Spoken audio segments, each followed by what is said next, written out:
What? Hello, you lovelies, and welcome to KoiCast. I am Koi Jandro, a Bostonian who loves pop culture, comic books, and people, and we're here to have our hot and hotline heavy week of episode today. How you doing today, Jake? I'm doing fantastic. I just want it to be known. I'm still bothered that stuck. Oh no, it's a year, 2 years deep. It's like forever.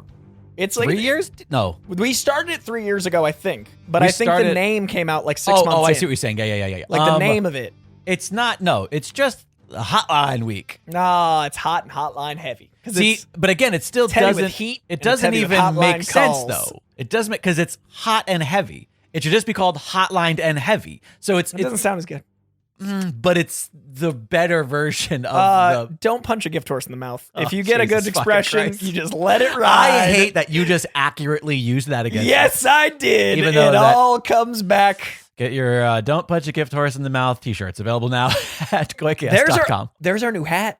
What? Just the logo, a punch and a gift horse. Is that too complex? It's too detailed for embroidery. But way to blow the lid off of the fact that there are now KoiCast hats. Boom, and they're awesome. We're thinking of designs. Available in the shop. By the time this episode airs, there's already the KoiCast hat featuring the KoiCast logo, which will be in the shop right now. You can get a couple different hats. You can get like the traditional like bent brim baseball dad hat, as they call it. You can get one distressed. You can get a flat bill, snapback. Yep. All sorts of different lovely styles of hats. And a lot of fun designs. Do a hot and hotline heavy hat. Oh, boy. But yeah, this is our hot and hotline heavy week. We're going to get your calls here in a moment. We're also going to be going through our cards, which is very exciting for us every time. We also are going to be crowning a gift horse this week because it is a new month. It is June, and there's a lot of stuff coming out this month. I'm just going to briefly, literally read through the sheer enormity of what we are about to get this month because I don't know if I've ever seen a month quite this dense with specifically our shit. Starting on June 2nd, Across the Spider-Verse, my most anticipated movie of the year. I'm losing my mind that it's that soon. Next week, 7 days. First off, your mind is lost a long time ago. Oh, that's real. There's nothing left to lose. I'm just here. Also, you're losing your mind about it? Yes! That seems unhealthy. Dude, the first one changed my life. The idea of somebody losing their mind over my whole a movie, damn mind. I just imagine you running around your house with your arms up in the air like Kermit the Frog when he goes like this. Do you know that it has both Spidey Cat and Ben Reilly in it? I'm about to lose my goddamn mind. This movie's going to change my DNA. All right. I'm gonna listen. I'm excited. I haven't even seen it yet. I already know I can't wait to show my kids that also don't exist. Excited? Understandable. Losing my mind. Losing your mind is like that's a problem. I'm almost uncontrollable. Also, I found out 2 days ago, so 9 days ago, or how many days ago from you guys hearing this? Days ago. I'm going to the premiere, and I'm like, I've gotten kind of. Premieres are fun, but they're kind of the same thing. But this one, it's Spider-Verse. Like I'm losing my mind. Like I'm very excited. And they'll have something fun planned. Yeah. So that's something. A week after Spider-Verse, on the 9th, we get Transformers Beast Wars, the first Transformers I've been excited for in a long time. Because, wait, really? You're excited about it because I like of the Beast Bumblebee. Wars? Well, I like Bumblebee a lot. It's that director. Okay, but okay, all right. So fine. I'm reinvigorated in a franchise. It's not Michael Bay, and I loved Beast Wars. I guess, yeah. See, that's the thing, 'cause I didn't give two shits about Beast Wars. Age gap, and also. It looks like everything I loved about Bumblebee is gone. It looks like it's back to be, at least in the trailers I've seen. Well, they're advertised to the $1 billion Michael Bay audience, not the $300 million all right, Bumblebee audience. Fine, but it just looks like to the fact that Bumblebee's like barely even in the trailer. It's like, did you like Bumblebee from that Bumblebee movie? That was okay? That's not this one. So the 9th, and then you ready for this? On the 16th, not just the Flash movie, which is very soon. Right. Not just Elemental, the new Pixar movie. Not just Wes Anderson's Wes Anderson, he's the new director. Wes Anderson's newest Asteroid City with a crazy cast. And Extraction 2, the sequel to one of my favorite Netflix originals. But also, it is 616. Disney Plus is giving us a Stan Lee documentary. All 5 of those things are out in one day. That's fun. I like the Stan Lee. It's a big day. I'm most excited about the Stan Lee. It's on 616. Yeah, that's great. Beautiful. So we get Flash, Elemental, Asteroid City, Extraction 2, and Stan Lee all in 2 weeks. And then I feel so bad for all of that giant crossover of Asteroid City and Flash. People are going to be really having a hard time. Which one do I see first? This multiverse of Wes. And then 5 days later, not even a week, 5 days. 5 days later, Secret Invasion starts on Disney Plus. And then the next day, 24 hours later, The Bear Season 2. And then the next day, the 23rd, No Hard Feelings and God is a Bullet. No Hard Feelings is that new sex comedy with Jennifer Lawrence. God is a Bullet is the new Nick Cassavetes film. Jonathan Tucker's in. And then 6 days later, The Witcher season 3 for those that Witcher. And then the final Cavill season. The final Cavill. Right. And then a mere day later, one day after The Witcher, Indy 5 and Harold and the Purple Crayon. It is a fucking month. That is a lot of things that I will see eventually. Yeah, you'll trickle through it. I'm excited. I'm not sleeping. I'm excited about Witcher. That I think that's going to be a quick, I'll get to that more abrupt than other things. Sure. I do kind of want to see Flash in a theater. It's the only DC movie. I have to. It's literally the only DC movie that I've had any interest in seeing in a theater. Yeah. I saw Batman vs Superman in a theater, and that was the last DC movie I ever saw in a theater. I have not seen any of the other ones in a theater ever. You would have liked the Suicide Squad in a theater. And I never had any interest. Yeah, but Suicide Squad came out still when the pandemic. We weren't doing movies. Dude, but that month is 5 months. That is more. That's a ton of stuff. For perspective, July is huge. July is July. Right. It's blockbuster month. All July, not all, but comparatively, July is Insidious, Mission Impossible, Oppenheimer, and Barbie. That's one day in June. I wonder if studios try to distance themselves from Tom Cruise releases. Oh, guaranteed. If it's oh shit, Tom Cruise has a July movie. Whatever we're doing, put it way before, so that we don't have an immediate drop and fall off.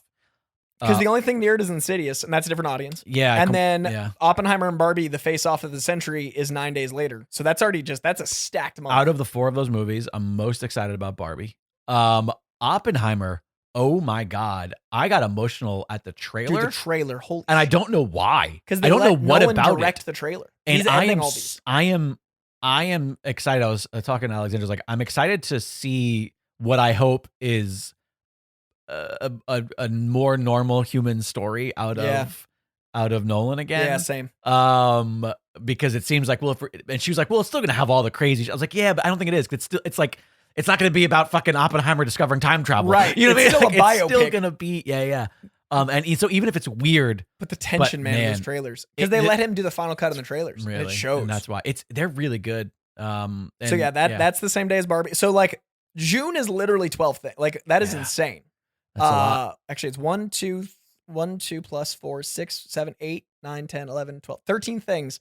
And then July is usually stacked, and it is stacked, but it's just we'll breathe. I mean, I'm not breathing in June.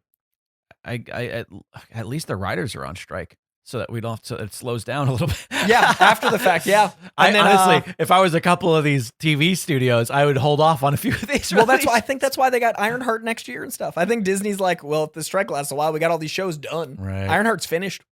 Yeah, but then that doesn't make any sense because they're not hanging on to Echo and they're not hanging on to, you know what I mean? Yeah, but I think they have a lot of faith in Ironheart. I think I see what you're saying. You know what I mean? They'll be oh, we've got some time. We don't have any new stuff. Here's this great show. Right. I mentioned Secret Invasion. I don't know why in my brain I did not realize it was a TV show. I thought June it was 21st. I thought it was a movie. It looks like a movie. It looks like Winter Soldier. Well, so did Falcon and Winter Soldier. Sure. Like Winter Soldier. It all looks that way because it's all derived. But there were so many things you said in there. I'm trying to catch up of my thoughts on a lot of those. But it's a lot. But yeah, there's a ton. Yeah, so that's now. We're in the month. We're in the crazy. Yeah. I think this is one of the crazier month of releases in the fandom space in years. Because with the pandemic pushed everything, and then this is consolidated, and it might be a dry 2025. It feels like it's a decent quality. Again, I can't speak to Transformers fucking Beast Wars, but across Spider-Verse and Flash in the same month.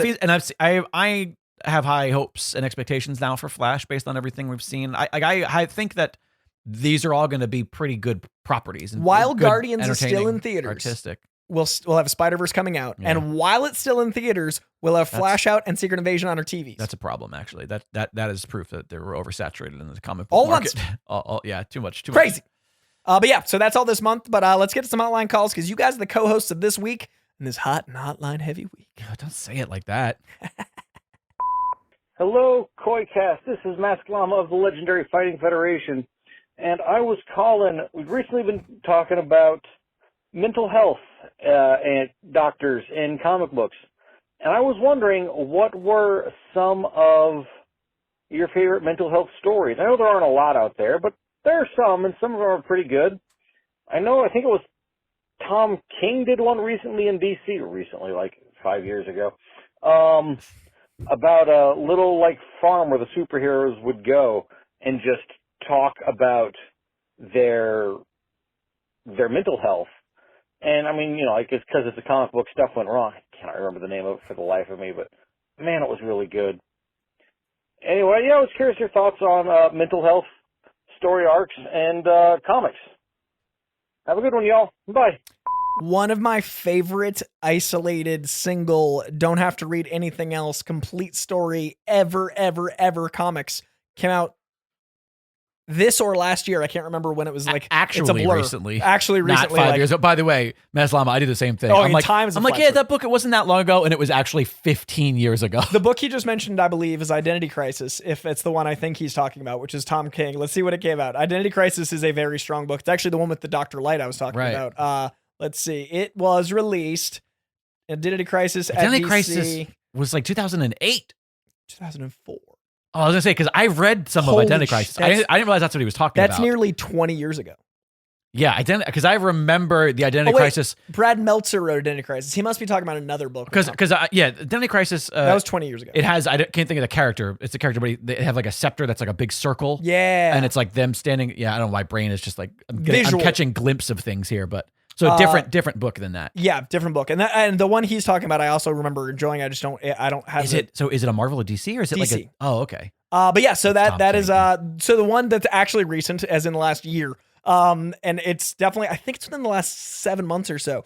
Zoe Thorogood's It's Lonely at the Center of the Earth is one of my favorite comics I've ever read in my life. Like I'd put it in the top 20. Sure. Like it's there with Mr. Miracle and Animal Man, and like it's up there. And she's a kid. She's like 26, and she was going through depression during the lockdown.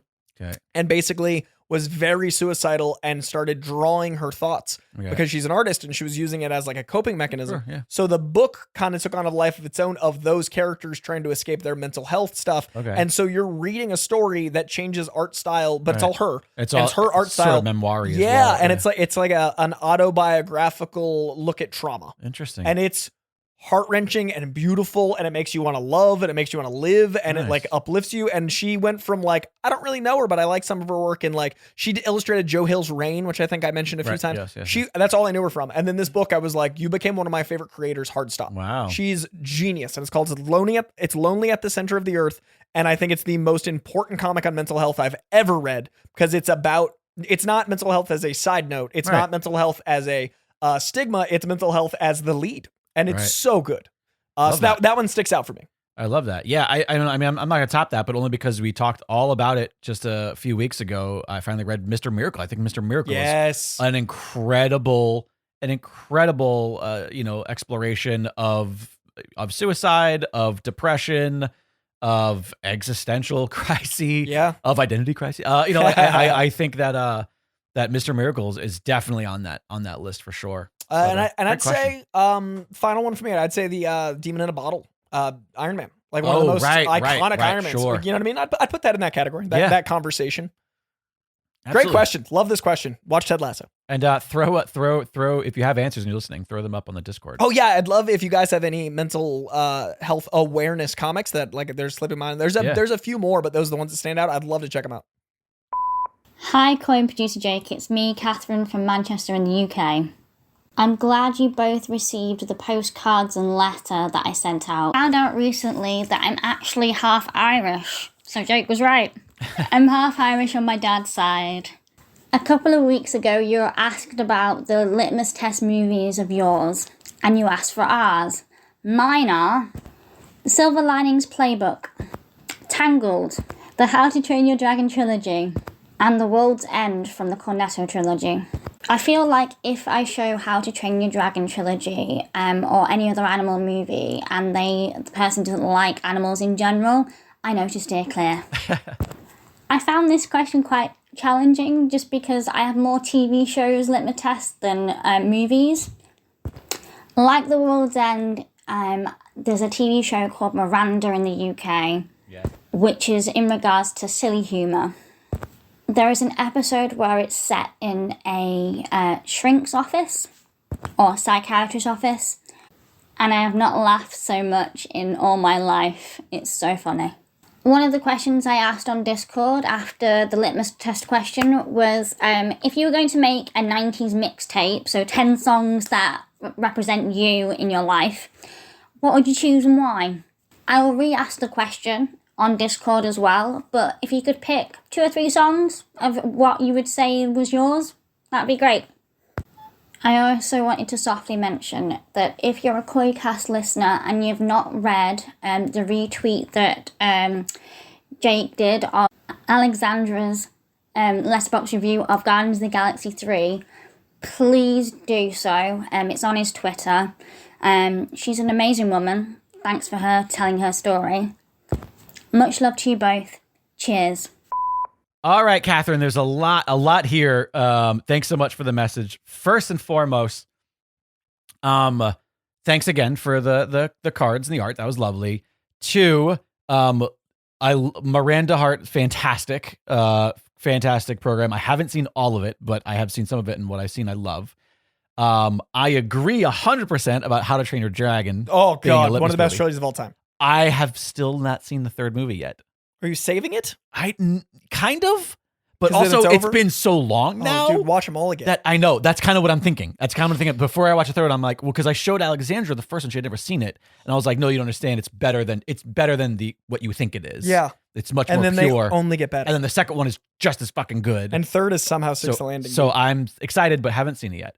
She also mentioned that of the Cornetto trilogy, World's End is her pick, which I think is interesting because that I think is the least beloved of the 3 movies. Yeah, I as far as how they're discussed, for sure. I actually feel like this might trigger a rewatch for me because I have not seen The World's End. I haven't seen it since theaters.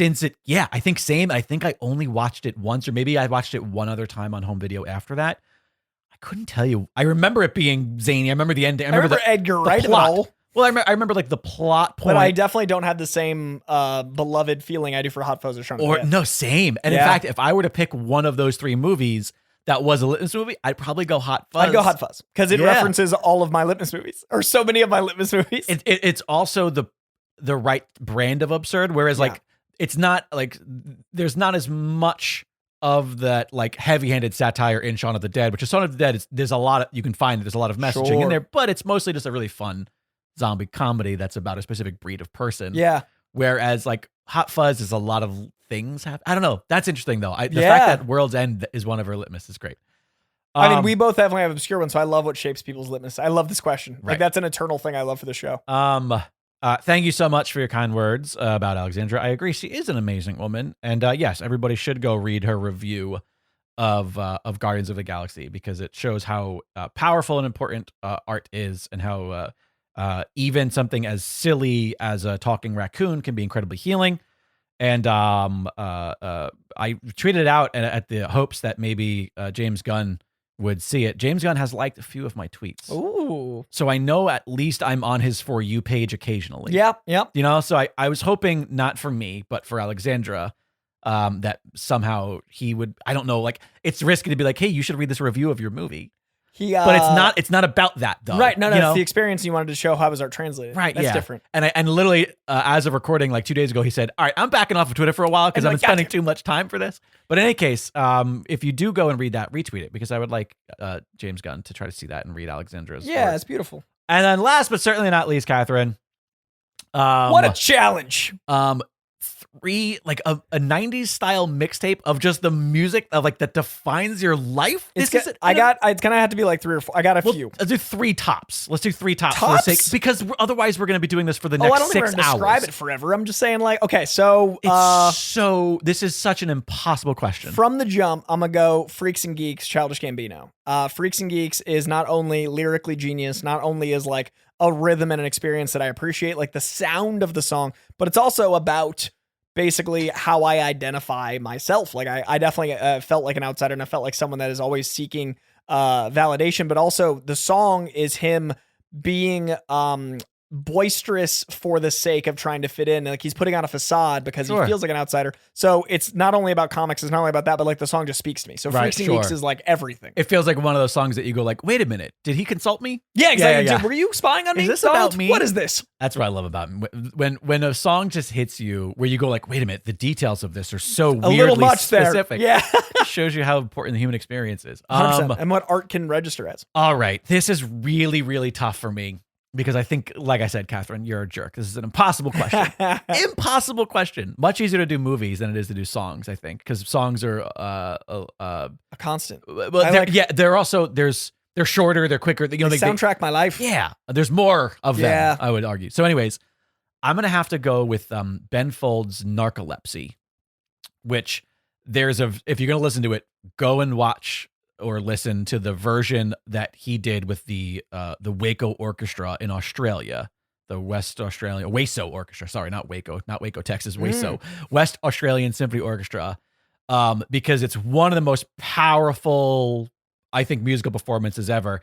It is actually the song that I use as an actor to get into moods. There are 3 moods if I need to be sad about myself, if I need to mourn someone else, or if I need to be introspective. That is a song. I'm very big on music when I'm performing. Cool. Like, I like to listen to music in between takes, and I need music to help get me to a place sometimes, right? And Narcolepsy is probably the best example of my version of my mental health issues in a song in which Ben Folds pretty much explains the way he shuts down. And the whole song is about, sad or happy, I go to sleep. It's about essentially like shutting down. Yeah. And that's sort of how my brand is. Alexandra talks to me all the time where she goes like, well, if we start having a serious conversation, she'll goes like, anything happening? Is there anything going on there? Because I'm very much like a shut down person where I'm like, I get in my head and there's nothing that I can say that I think will eloquently attach the thought I have to the words at my disposal. Yeah. And it's like, it's a very specific song that absolutely crushes me every time I hear it, but also in a way is a bit empowering. Sure. Right. But that was the first one that came to mind. Okay. So that's why I'm immediately putting it on the list, because I'm like, oh, that's a definite. Your instinct is there. It always gets harder the more you have to pick. Sure. What's another one for you? I got Within a Mile of Home by Flogging Molly. All right. I often, whenever I consider something home, I think about what's in the direct proximity of it, and like the literal definition of Within a Mile of Home. Right. There's that comfort, but I often also think about like the statistics that you are more likely to die within a mile of home. Like you're always like at more risk because you get comfortable and you get more reckless. And the song is this joyous song about being close to home, but it's also got that innate Irish stoicism and sadness to it. So it actually makes me think of both like home is where you're comfortable, but sometimes that's too comfortable. And I often think about my challenge, my defensiveness. Like, what do I consider home? What makes a home? And then I go out from there and I go like, a person sometimes is home for me. Am I letting my guard down too much? Like I think about like, this is me dependent on my animal. I love Spidey Cat so much. Is that a dependency? So I go, when I listen to that song, I think of the sadness of loving something so much it makes you weak. Right. And like, so that song to me is really beautiful and uplifting, but it's also about the failure to be your own person when you're in love with something. Right. Which is probably not what the song's about, but well, like, that's no, can I say it doesn't matter. It's how you feel. There are some songs, that a lyric completely out of context makes you feel something that the song is not intended. Because you have a memory attached to whatever that sentence structure is. I'll give my next one. Pearl Jam's Given to Fly off of Yield. Mm-hmm. A song that will like talk about like an empowering feeling outside of the story of the song and the intent behind the lyrics.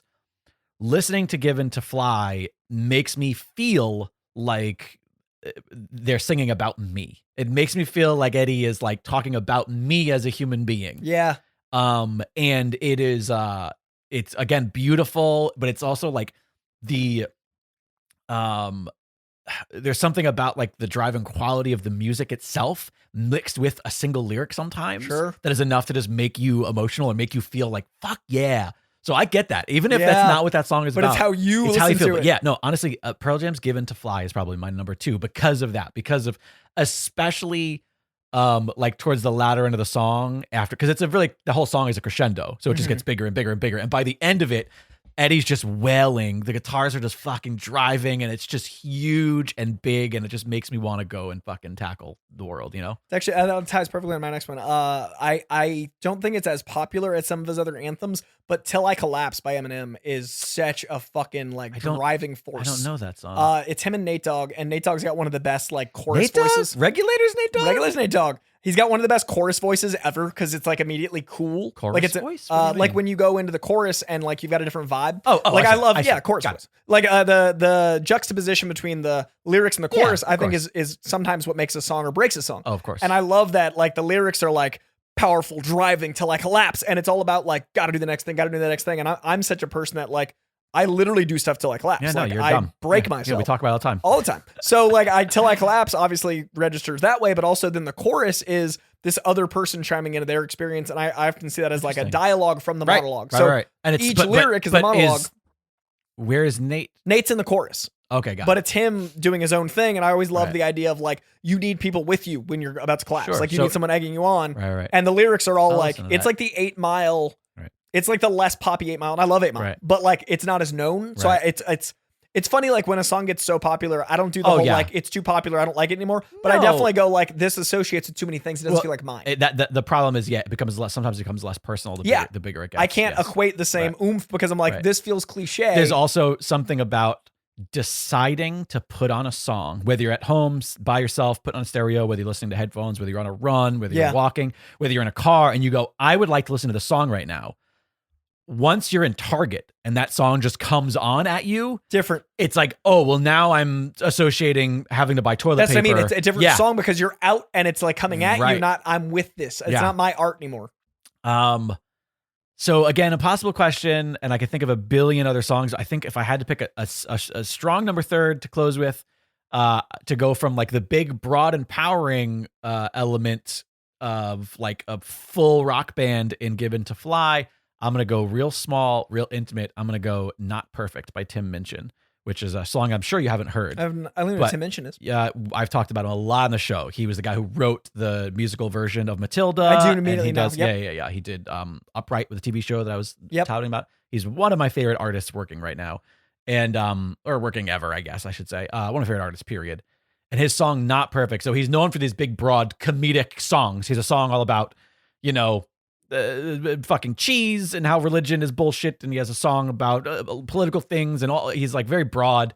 His most famous comedy song is called Ginger, and it's a setup like we there's a word out there that we need to take the power away from, an E, good. an R, an N, a couple of G's. Oh, that's so right? good. And then it's like only a ginger can call another ginger. That's the bit. It's great. It's Ace's song. He's great at writing comedy. Not Perfect is one of his like very earnest, actual, very small, him and a piano. Yeah. And the lyrics of the song are all like, every verse is a different thing he's describing about. And it starts with this is in my earth, I live on it. The force of its spin is what keeps the chaos from flooding in. This is my house. I live in it. I bought it from a guy who bought it from a guy who brought it from a guy whose granddad left him. And he explains all these different things, but at the end of each one, he specifies it's not perfect, but it's mine. And there's one line specifically where he talks about his brain, and he goes like, and there's a line in there that says like, where all my thoughts hide, where all my thoughts are kept inside, I have to hide because God forbid I let them out and hurt somebody. And I'm like, oh God, it's like such a good line. Yeah. And there's also comedy in it because it's like the lyric or the verse that's about his body is like, this is mine. I say a lot of bad things about it. I often try to fill it up with wine. And the weird thing about my body is that I spent so much time hating it, but it never says a bad word about me. You know what I mean? Like so it's still funny. Yeah. But it's really sweet and poignant and beautiful. And it's just like, every time I hear Not Perfect, I'm in a better mood. Fuck yeah. I love that. But yeah, so great question. Yeah. I love that question. Real Tough question. Yeah. I There's feel so many like more I wanted to like. I Rage feel Against like the Machine, White Zombie. There's a lot. I didn't even like, there's those songs of your youth that you just go like, even though, again, lyrical context aside, just the like, experience of it. Sledgehammer. Like there's certain songs that you just go like, when this song is on, like I'm alive. For One some Step reason. Closer, man. One Linkin Step Park. Like, there's a Closer, lot, dude. That was the right that age. era of new metal. Oh my God, all of it. All of it. Korn at that time. Anyway, we could keep going, but thank you for this question. We should really do on an episode of the Patron Pod this month. I will talk about my rewatch of High Fidelity. Oh, we should do a High Fidelity episode where we just talk about our mixtape. We each have to create like a full on 10 song. Oh, that's fun. Mixtape. And we have to do it the way that he organizes his vinyl, autobiographical. Oof. I think that's fun. Let's Oof. do it. We should do it. All Anyways, right, I'm down. Catherine, you're the best. Thank you so much. Much appreciated. Hey, Coy. Hey, Jake. This is Gilbert up in the Bay Area, and I had a question for you about which power ring or ring would you have from any of the comic universes? I'll probably defer to Coy on the Mandarin's rings, not the 10 rings from the MCU, but the rings from the comics. But then there's also the Green Lantern ring and all the various colors. The Flash ring, which I'll just say gives you the Flash powers. There's a Legion of Superheroes ring, which gives you flight. And then there's even the magical Green Lantern ring from the Golden Age, which was actually an Aladdin ripoff. Like, he got powers from a lamp. The character's name was almost Alan Ladd, like Aladdin, so whatever.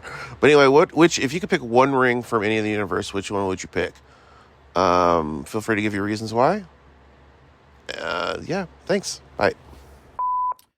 Oh man, this is another tough question. I think there's one obvious answer. Which is your obvious one? Luke Cage's tiara. I mean, it's right there. It writes itself. It's beautiful. It's iconic. It symbolizes a time.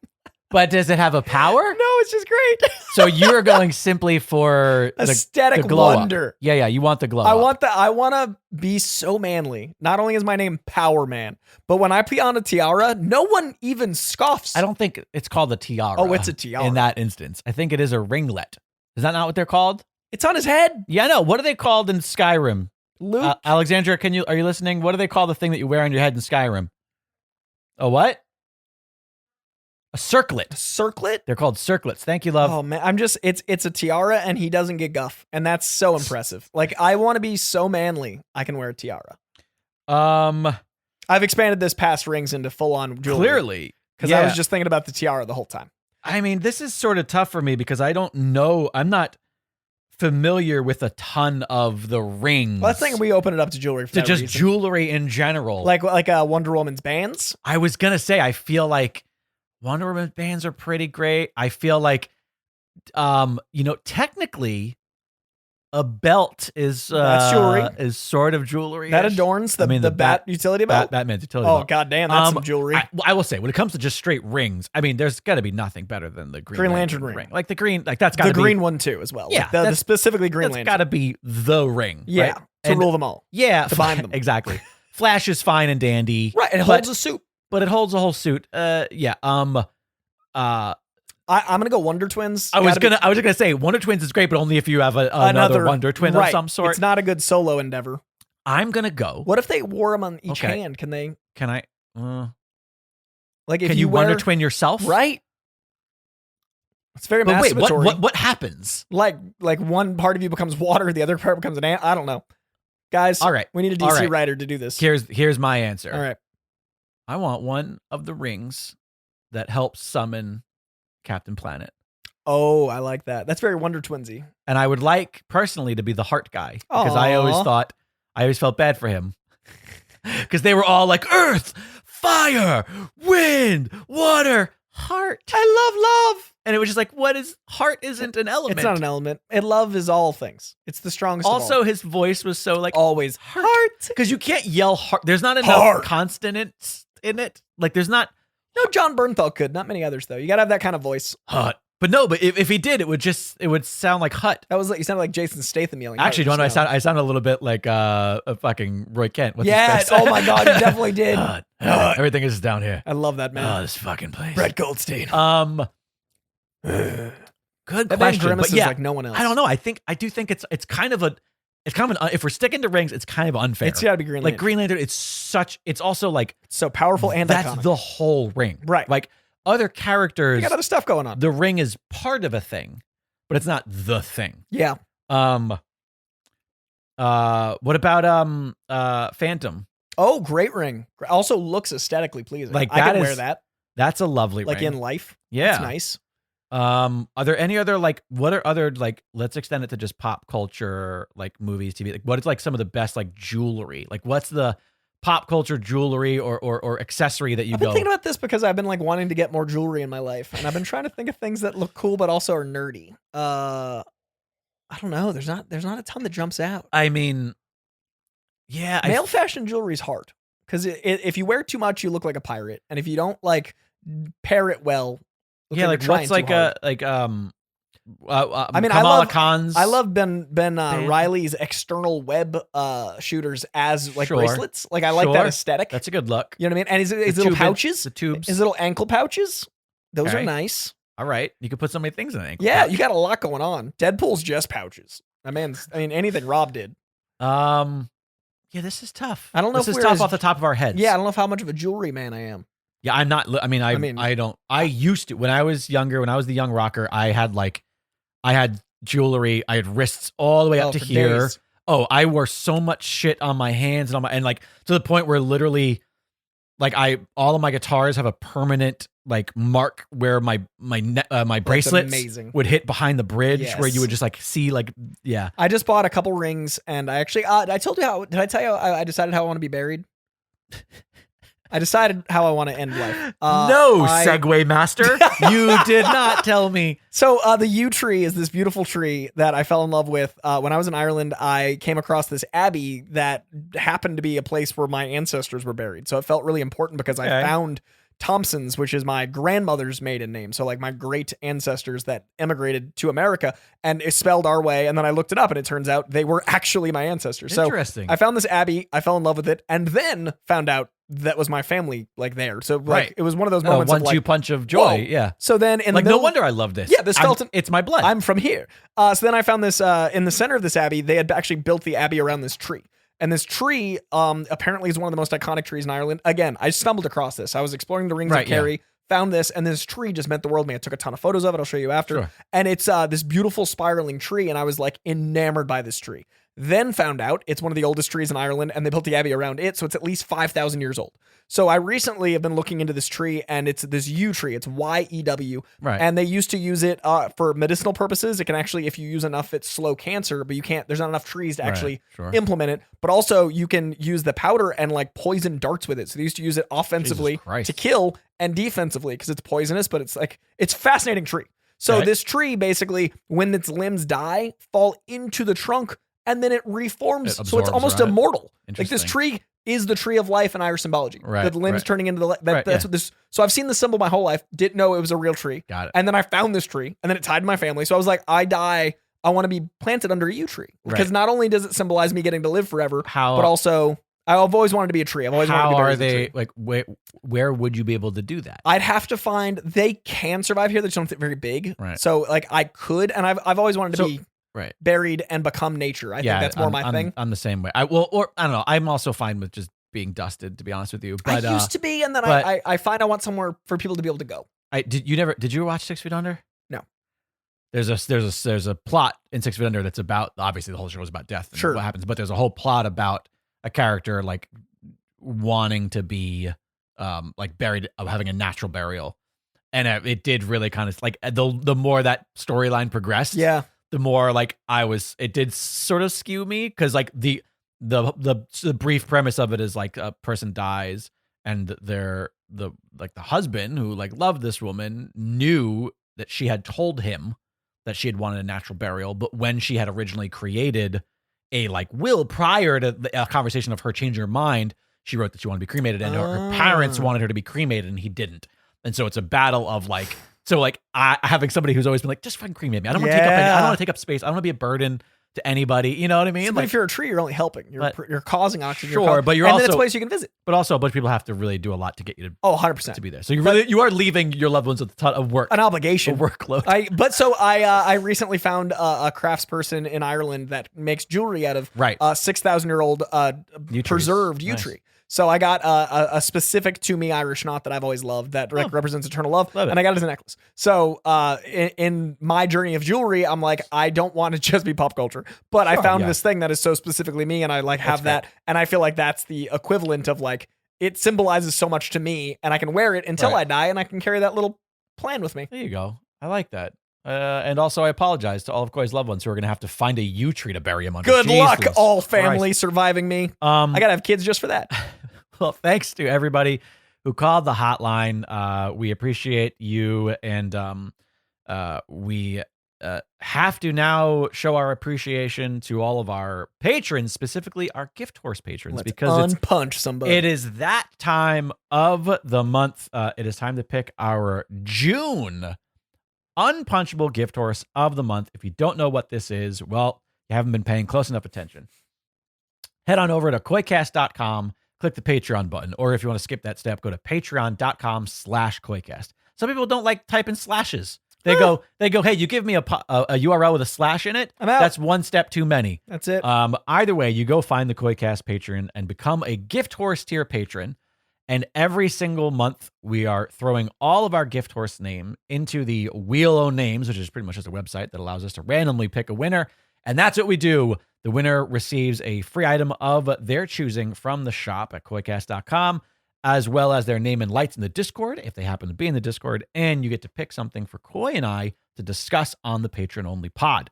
Our current Unpunchable Gift Horse, Edward Collins, was the first ever back-to-back Gift Horse Doing the work. for, what would that be, April and May? April, May. It is possible. April, May. That shows you that every month that you are a Gift Horse, you're entered in. It's not like you can only win it once kind of thing. So without further ado, Let's find out who is June. would you like to spin the wheel? 3, 2, 1, spinning. And the official Unpunchable Gift Horse of the month for the month of June is James Martinez. It is James June. James June doing the work. Let us know, Uh, James, if you want Jake to watch Furious 6 or not. Thanks to each and every one of you. I saw we got some new names this month. I really appreciate that. Shout out to all of the new folks who've joined or who have upped their patronage to this level to enter the contest. We really appreciate your continued support of the show. James, keep your eye on your email, as well as in the Patreon to see how you can claim your winnings. You know what time it is. It is time to open up some DC Cosmic cards. Very excited about it. We're cracking through. From 1991. We are collecting full sets, and we're getting close. I'm pretty proud of us. Let me go and pop open my spreadsheet that I've created here. We're very scientific. We are 69.5%, 69.5% through the entire collection. What we are doing, if you're not familiar here, of course, we were gifted by a friend of the podcast, Mark Allen Heiliger, hosts of The Hell With This. We were gifted an entire box, the kind that you buy at a comic book store. Like the whole box. The whole box of individual packs of DC Cosmic cards from 1991. We're opening them up. And we went from, I think, 52% to 69.5% just last week. episode? Just last so, episode? yeah, because we were a little over halfway, and now Right. we're at like a fun sex position with a digit in the butt. It's a little extra, a little 0.5%. Just one digit, though. So speaking of an extra digit in the butt, once we complete an entire set, if we complete, I hope we do. I hope we do. That would be terrible if we're missing like one 2 card. cards. We're just have to go on eBay and buy it. I'm making this whole thing void. This gift costs us. But in any case, we're gonna go ahead and give this set away to somebody at random who has left us a review over on Apple Podcasts. Incentive. So get over there and leave those reviews, and once we've completed an entire set, we will. We'll go ahead and just send that off to somebody. All right, I got one I know is a dupe because it's one of the most memorable cards. Hoongan!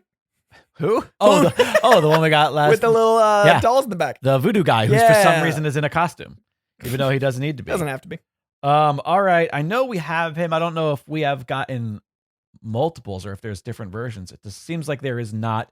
I got card number 38, Booster Gold, which is a dupe. Yes, indeed. I got another dupe. It is Silver Age Blue Beetle, which I thought was funny that he's got 3 cards. Aquaman's only got 1. Yeah, we have all of our Blue Beetles. So, by the way, our card number 1, 2, and 3 in the deck. Blue Beetle leads the whole thing. Very important in 91. No, I think I'm He's putting just it, a B. I'm putting it together as we do these, as we fill it out, and I see the whole list. They're in sections, right? So in the first, whatever it is, 20 some odd cards, 30 cards, it's the sets of 3. But Silver, if you ask anyone golden. in the 60s, 70s, or 2000s, Aquaman would have been on there. Yeah, you're not a The bad point. A should be fucking present. I know for a fact we've gotten card number 131 before. Glorious Godfrey. We've gotten him before. I know for a fact we've had number 45, Dr. Light, female edition. Oh, so many Dr. Lights in this. A lot of doctors. Wait, what number did you say that was? 45. Okay, I just want to make sure I didn't screw that up because it seemed different from what I said. All right, let's see. 131 was Glorious Godfrey. Great. All right, the next one is I think a fresh card. I don't think we have him yet. No, we have gotten it's Kilowog. Kilowog. And we have gotten him already. 86 Chemo. No, we got him because Chemo's memorable. Very much so. I know we've got this. Number 5, Silver Age Flash. We are still missing Modern Age Flash. All right. And Golden Age Lantern. Ooh. Out of that section because those are back to back. All right. I know we have Golden Age Cheetah, number 22. She is all locked in. We've got so many cheetahs. I think that might be the most common card. At least 4. That's another. We should look at that stats once we're done. Yeah. I'm a sucker for stats. Stats dude. are fun. And we both are. We're letterbox episodes yeah, coming next month. Yes. Yeah, I want to look through all of the cards that are dupes and see who has the most. Who's the most likely to be gotten? Yeah. So I know for a fact we've gotten this character, but again, I don't know if it's the only one. 103. Yes, Phobia, who looks a lot like the that's right, the queen villain from the witch rather from Snow White. Oh yeah, she does. Has a bit of a what's the Maleficent? Yeah, Maleficent. Angelina Jolie. Yeah, that's what it looks like a little bit. I know we have Armageddon 2001. I think we have card B, number 164. 164. We're still missing card A. God damn it. Yeah. I think this is a new one because I don't recognize the name, but it might just be because you got it the last time. Let's see. Card number 116. Oh, it is a new one. Ooh, who we got? Character that I do not know. Fastback with no C. Oh, Fastback, right. one word. FAST. Like a Mustang or a Camaro? K. Fastback. Yeah. yeah. Like a fastback Mustang. It seems like yet another super He's a fast guy. No idea who this character is. Has sort of like a luchador mask going on here, but definitely not a luchador. Gangway. Here comes the fastest new god. Oh, they're from New Gods. I don't recognize this person at all whatsoever.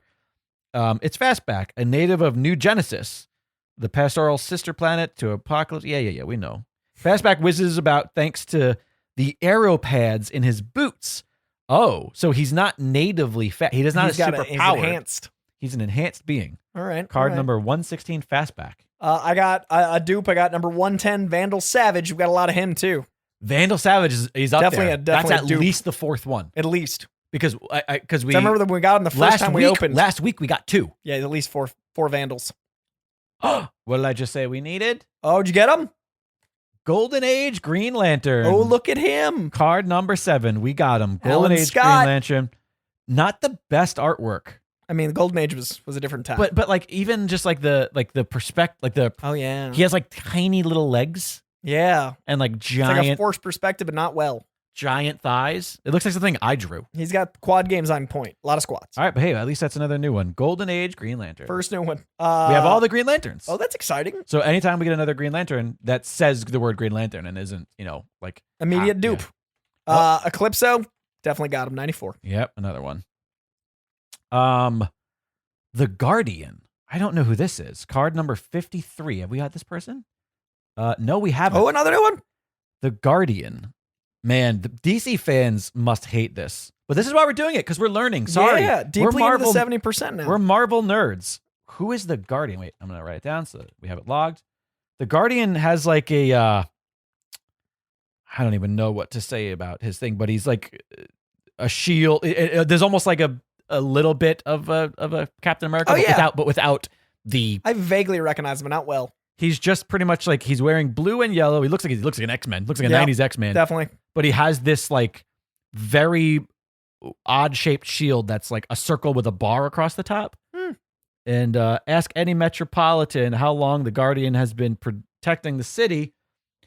Forever. Young and vital, he seems to have been around since World War II. Very cap. But only a select few know the man called Jim Harper. Not Jim Halpert, in actuality, a clone of the original long-dead Guardian. A physically perfect specimen, the Guardian protects Metropolis with his fighting prowess and indestructible golden shield. I love a clone story. Yeah, same. But yeah, no idea who this is. All right. New one. I know we have this one because it's number 69, Peacemaker, which I think they shaped the whole deck around. We just got that last. Oh my God. This card, I don't know if we've gotten it before, but if we did, you have it. Because I never saw this. Card 85. No, it is a new one. Look at the art. You're doing okay with new for ones. Captain Boomerang. By the way, not Boomerang. Oh, his face. Captain. Explain what he looks like. Okay, he looks like a wench. He looks like a medieval. This woman definitely lures kids into her house with candy. It looks like Captain Lou Albana in a giant black. You know who Captain Lou Albana is? If I say that name, you know his face. He's an '80s wrestling legend. He's like a popular manager. He played Mario on the Super Mario show when we were kids. Yeah. Oh, and one of us was a kid. And you were maybe not born. I was yet. about to be born. I was getting there. This is a man in a moo-moo that was also a winch. It's not great. It's not a good look. It's somehow like... Oh, we dropped it. Did this become Boomerang? It's, yeah. Captain Boomerang is the long-form Boomerang. It's not great. So this is how the character started? Yeah, people don't think very highly of Australians in the 90s, I guess. That is a very unattractive take. Also, by the way, in case you didn't know that he used boomerangs, all over his wardrobe are boomerangs. Covered in boomerangs. Just covered. They did not take a long time real designing subtle, that character. Real subtle. I believe we have number 99, Kestrel. We do have Kestrel already. I'm sorry. I'm laughing because... Still a Boomerang. No, because I didn't think they could top Boomerang. Uh-oh. But I just opened card number 41, which is a new one. His name is only outshined by the artwork of his face. It is the Creeper. Oh, I love the Creeper. Oh, this is a character I am not familiar with Creeper. Adore but Creeper. Look at the artwork. Oh, his Speedo is doing He the is work. so excited about creeping. He is creeping. So, dude, I love Creeper. This is a character I fucking adore. What is he from? What do you know him from? He's like this insane Joker-esque thing, and he's like way more... he's like maniacal, but in a way that's like you laugh at and with him as opposed to Joker you're scared of. Like he's like this thing. He's kind of a punchline. Okay. And he's so ridiculous, and he's sometimes good, sometimes bad. He's a lot. And his name is the Creeper. The Creeper. Some Big fan. Character names don't age well. No, didn't go good. He also, by the way, do you know, is it the Lonely Island? Oh yeah. Who does the song about creeping? He has the mustache. He does. That they all have. He was well named. Much like Boomerang. Well named. I don't think we have this one. This might be my first new card of the deck. Number 26. 2-6. We have Silver Age Lex Luthor. God damn it. We already have it. I'm all dupes. Wow. Alrighty. I am. Oh, wait a minute. Did we finally finish our collection of Armageddon? 160. Nope, 5. Damn it. This is the one we have ready. This is C. We still don't have card number 166. No, 163, which is the first Armageddon from 2001. My last card was Aquaman. I know we got him because he's only one Aquaman. And that's my first all dupe deck. That's our first collective all dupe deck. Oh yeah, you didn't? Oh, this is dark. Because we've never done that before. It's just going in the hole. I got a new one. Card number 108, Sonar. Oh. Who has a gun that is a pitchfork, it looks like. That, I do not know this man. Sends a signal. Another character I am wildly unfamiliar with. Sonar, Secret Identity, Beto Wladden? What is this name? All right, this is how it's spelled. B-I-T-O. Beto? B-I-T-O, yep. Or Bido. Or Bido. W-L-A-D-O-N. Waddle. Mixaplic. I think they just press keyboard sometimes. They just press keyboard. Beto Walden, armed with a gun that turns simple sounds into pulse-pounding sonic blasts, is a patriot from the infinitesimal Balkan country of Medora. All right, DC Comics in the 90s, or in whenever you originated. Yeah, no idea who Sonar is, but I do like that he's dressed like a drum major. Yeah, I respect that. I like his outfit. Nick Cannon's a fan. I've never seen Drumline. Oh, and I was in marching band. You would think it is a delight. Before he started having kids every 5 days, he was in this movie Drumline. All right, out there Genghis Khanin, trying to repopulate the world. Pack number 2. By the way, he is going to create his own society. He's just working on it day by day. By the way, today for the first time ever, we opened up packs that all have different people on the covers, mixing it up. So far, it's cursed me. Yeah, but, and it did not work out well for you. Now I know next week. Bring it back. All right. Go ahead. All right. I think this is a new one. Number 162. 162 is not a new one. God Great damn it, Darkness Great Saga. Darkness We Saga. have all of the Great Darkness All Saga. right. I think I do have a new one because we haven't made fun of this character's name yet. Black Racer. Woo! who is a racer who happens to be black. Oh, that might be the most shamelessly. It's not even like a snake or anything. The Black Racer's skis of death. By the way, he's not any kind of racer. He is a ski racer. Look at this artwork. Okay, wait a minute. Do you want to know what this to me seems like? They went, hey, you know what? Silver Surfer just has a surfboard that he flies around on. Is horrendous. What if someone flies around on 2 skis? So he has the skis tucked under his arms the way that skiers do when you're going really fast on a slalom. And he has 2 skis and he's just flying across a nondescript African statue. I'm so uncomfortable by this card. This card is unpleasant. Oh, Black Racer. All right. Well, moving on from Black Racer. I have to log him. A log Black Racer. 115 Black Racer. Oof. I don't think we've had this guy because his name sounds like a fart, and I'm hoping we don't have him yet. Do we have number 66? Sounds like a fart. Well, let's see. I'll tell you whether or not I see someone with a name as a fart. We do not have 66. He is the North Wind.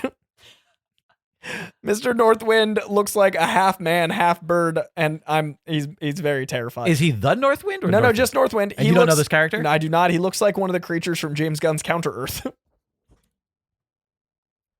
Oh, I love him. And by the way, it's funny you say that because he's in the Earth's Mightiest Heroes category, not the Heroes from Afar category, which means he's not. He's domestic. I mean, he kind of has a cool vibe to it. I like his outfit. I like his color scheme. He kind of has like that Greek Roman sort of like vibe to him. First appearance All-Star Squadron, September 83. He was born the same year I was. He's from some lost made up city. Yeah. The native of the lost civilization didn't just fly south of the winter. Oh my God.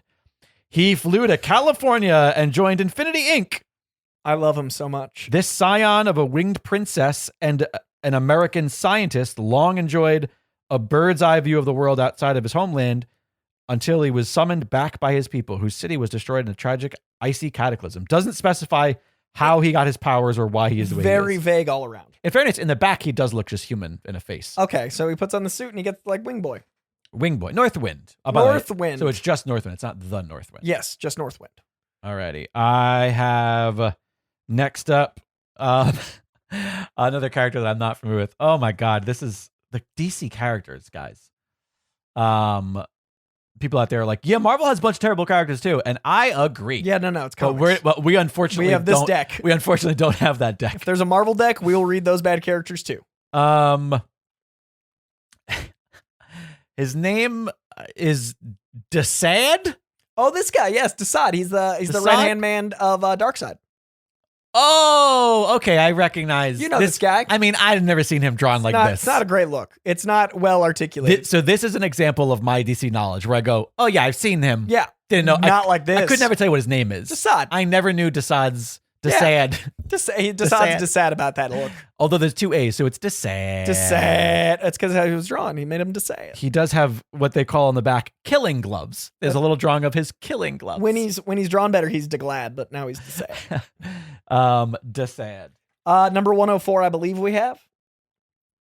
104, we do have. That's Plasmus. Plasmus. That's a great name. It really is. Because Plasma, yeah, who cares? Plasmus. But Plasmus sounds like he sounds like a powerful Maximus. It sounds like a gladiator. Already, I believe, if I'm not mistaken, we've already finished our flashes. Oh, wait a minute. Oh, I don't think we have. No, this is it. We did. Well, now we've completed our flashes. Card number 6, Modern Age Flash. Flash. Yeah, Modern Age Flash. Lovely artwork. Classic, although it does seem like his arm moves faster than his feet do. It's very confusing. But hey, he's got to get there. He runs like Ezra. I do love that costume. Same. That is just, it's so classic. I believe, even though it's Modern Age Flash. I mean, modern classic. I believe we have this one, number 179, the checklist, the penultimate checklist card. Yes, we have all the checklists. All right. Already, I've got another Great Battles. Have we completed Great Battles? Card number 148. Legends. No, but now we have. There we go. Boom. Nice. There it is. Flash and Battles complete. We have card A of Legends featuring Darkseid, Side, Superman, and a bunch of characters that I vaguely recognize. Bane on fire. I don't know. Who's that? Who's Good Bane? old Bane on fire. Who's Bane on fire there? What character is that? Do you know? I actually have no idea who Bane on fire You is. see who yeah, that- no, you that's see- 100% Bane on fire. It looks like or it's Bane but with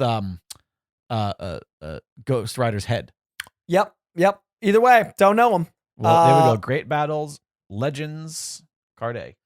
I think we have this guy because I love his goatee being blonde for no reason. He's a brainiac. Yep, 84 we definitely have that one already. because it's on the floor maniac, but it's brainiac 84. You see what I did there? I'll accept it. Thank you. That's I'm all not I going to ask. say it's good. No. Accepting is all I ask for. But I'm going to accept it. Ooh, my goodness. What is happening on this card? This is horrifying. Uh-oh. I love the name. Card number 72. I don't think we've gotten this one before. I mean, it No, seems this to is have new. viscerally affected you. Ragman. Do you know who Let Ragman me see is? him? Because there's I think it's a Batman villain, but I got to see him. He looks like a Batman villain. Hang on, sorry, I'm typing. Oh, no. By all Wrong means, finger. get your Ragman on. And it seems like he's abducting a child. Oh, yeah. That's the guy. It's not great. But He kidnaps kids. That and, is a great piece of artwork there. Yeah. That's very disturbing. Yeah. He scared the crap out of me as a kid. He looks like a Batman Riddler combo. Also, I loved, even as a kid, look how normal he is in the back. Like, he's just a guy. Oh, the little identikit on the background of the. That or made on him the way back. scarier. Yeah, he's just, you know what? He's a redhead. You know, I mean, you know can't what trust him. they portrayed as redheads. You know, he's got to get his soul, so he's got to kidnap babies. Yeah, it is a really, really. This might be one of the best pieces of artwork on all these cards. Energy-wise. Yeah, because it's so different. Because I know for everything about 91, if you said that this is a character drawn right here in 1998, 99, I'd go, yeah, that looks like Yeah. it But looks 91, like McFarlane He's ahead of the inspired. curve. That's a great card. Love Ragman. I mean, not what he does, but Yeah, but, his art. Who else you 138, I believe we have. 138, we have Sinestro. Sinestro. I got a dupe. I know we've got Blackhawk before, who's Yep. just like a Punisher kind of looking dude. Now we got Aquaman. I keep getting him. God damn it, Aquaman 33. You've got a lot of Aquas. Yep. Alrighty. Card 163. What did I say we needed earlier? Dude, you're killing Card it today. 163. Armageddon. Card A. Killing it. Great Battles. Armageddon. Card A. We've got that completed. I have yet another Dr. Light. Getting vengeful. Which one? The lady. Lady Light. that might The now third Lady Light. that might okay 3. Yeah. Don't worry, I'll get 10 more Hungans. Alrighty. This card is pure sex. Uh-oh. This card I got. This chick, or I'm sorry, I don't mean to be derogatory. This lady Yes, sir. is everything that Watchmen talked about with Silk Spectre's outfit Yep. is Phantom Lady. Look at what she is wearing. Goddamn, Phantom Lady. How you doing? Phantom Lady is wearing Very little.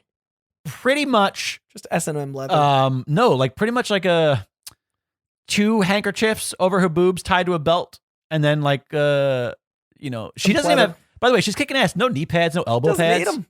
I don't. Do you know who Phantom Lady is? I do Any not. idea who this is? I'd remember that outfit. They're from the Earth's Mightiest category, or Earth's Mightiest Heroes category. So, You don't forget that outfit. oh my God, did I just realize something that we have not done for 70% of this? What do we got? There's a Q&A on the bottom, upside down on the cards. There's like little trivia questions. When we go back through, that's the game. Well, or When like we- when we get to the last, Yeah. yeah. There's trivia. That's questions. fun. We're going to see that we know even less than we thought we didn't know. Exactly. All right, Phantom Lady. Well, when we get a card that we think we know. Yeah, then we test ourselves and we fail. Yep. No, I got this one, Silver Age Blue Beetle, number 2. God damn. Yeah. So by the way, we have cards 1 through 12 now. So like the first 12 of the deck are there. I'm 1 card away from just being full dupe city again. God damn it. Wow. All right. Wait, really? Because I have No, four- as in like if these are all Oh. dupes, then I only got 1. Right. I get it. I don't think we've gotten this character, a character that I do thoroughly enjoy when not absolutely wasted in movies. Steppenwolf card. Oh. Card number 140. That is another like classic. This is 80s. I see this guy. Oh, yeah, that design is so This 80s. looks like something out of He-Man. Yeah. Like this is a character that as a little kid I went like, that's what cartoons are supposed to Right. look like. Yeah, Steppenwolf on what's the name of his beast, you know? No. I forget the name of his giant lion metal thing that everybody in this era had to like ride a thing. Ride a thing that had Voltron was very popular. I would go Dino Riders. Oh yeah. Was sort of, I think, like the real big catalyst. Like, no, we need you to ride Voltron animals. was pretty big too. But they weren't riding lions. anything. They were lions. That's true. They were just in a robot. I made the joke earlier and the joke became true. Hoongan. So that's got to be 3 now for him. At least. Yeah, that's 3 for so many Hoongans. It's because we made fun of his silly outfit. Oh, this is a classic. This looks like an old school, almost like 50s kind of vibe. Let's see. Card number 74. It is a new one. His name is not. It's the opposite of when your dog is embarrassing you. It's Rocket Red. Oh, when you're embarrassed by that. Oh, I know that guy. But such a great drawing. It looks like sort of an Iron Man kind of vibe. But I love that it's so like 1950s retro futuristic. Yeah. Like the Iron Giant. Like it has that kind of vibe to it. The Art Deco. I'm not flavor. familiar with this character at all. I only know him as like a guy. Like I don't know anything about him. I've just seen him. I will not pretend otherwise. But he is some sort of armored individual. Rocket Red. Another of my favorites, and in this case, a duplicate. Mr. Animal Man is back. I haven't even seen the Animal Man card. It's beautiful. It's in my pile here, though. I'll see it when I put them away. It's actually really well, like it's detailed, and some of them aren't. This is beautiful. Alrighty.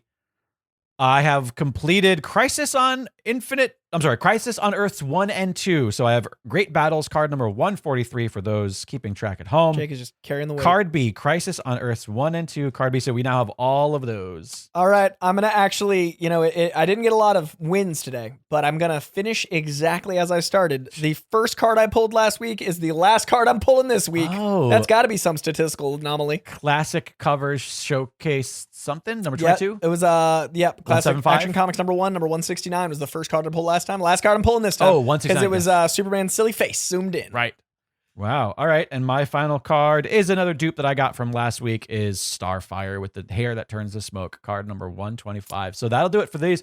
We are now at 78.42% complete. That's passing in almost any country. That's doing some We work. are very, very well. I mean, we're only going to get more. So from now on, we're only going to be passing.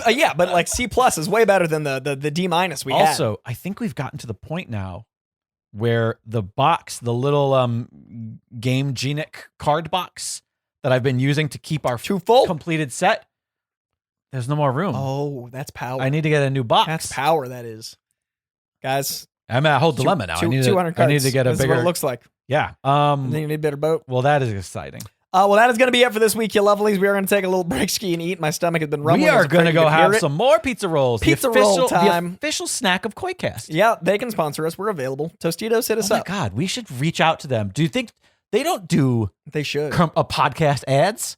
It doesn't matter that we don't have the listeners that most podcasts that run ads do. We could just tell them, like, yeah, who cares? Dedicated audience of Koikast listeners. Tostitos. I don't even need Tostitos. No. Tostitos makes pizza pockets, don't they? No, it's not Tostitos. It's Totitos. Totitos. Yes. Tostitos is chips. Yes. But I was going to say, is like, we don't even need to get paid. No, just send us pizza and we'll rolls. talk about them. Letterboxd and Totitos. Listen, I'm not sure if you are aware of this, but Letterboxd like has another podcast that is just what our patron-only pod is now. That I'm very upset that we did not force them into making us the host of. Cowards. But it's pretty much just our patron-only pod is their thing now. You know what? They stole our shit. It's fine. It's fine. That is going to do it for this week's episode. Tune in to the patron-only pod every week where Letterboxd steals our ideas and we give them free advertising. We love them. They can. We love them only as far as we can. Yeah, because it was our idea to be two white guys with a podcast who talk about movies. Hey, no one's ever done it before today. Please rate and review on Apple Podcasts, another original concept. And you could win an entire set of DC Cosmic cards from 1991, assuming we complete a set. 79% complete so far. Let's be honest. What happens if we actually don't complete the set? What if they're not? How many more packs do we have? I haven't even thought about that. About half. Okay, so we still have a good. We're in a good spot. Okay. I was like, what if we only had 2 episodes left and we just fail? And that's going to be fun because next time we record, we're going to be doing our Letterboxd episode with that company that we love so much. But what if we don't complete the set? I don't even want to put that in the universe. Do we give? Oh, okay. You know what? We don't want to talk about it. You know what? Let's secret this shit. Let's find out. We are going to the secret this. Yeah, because we will finish. 21% left. We're going to finish it. Yeah.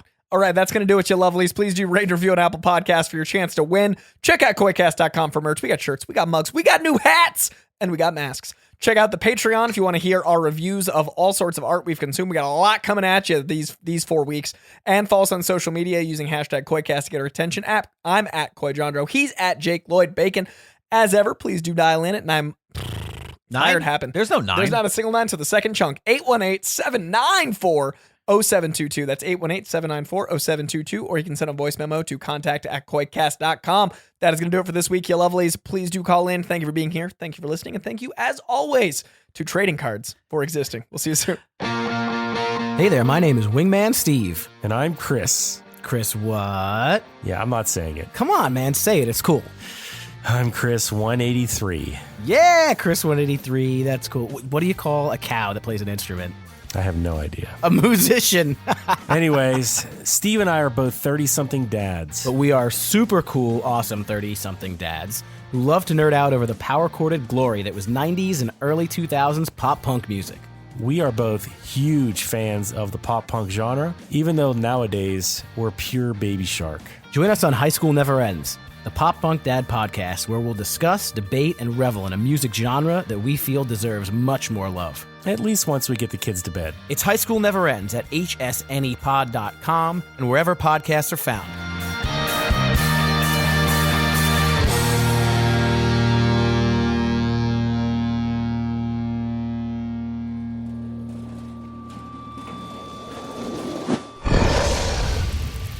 It's Dragon Wagon.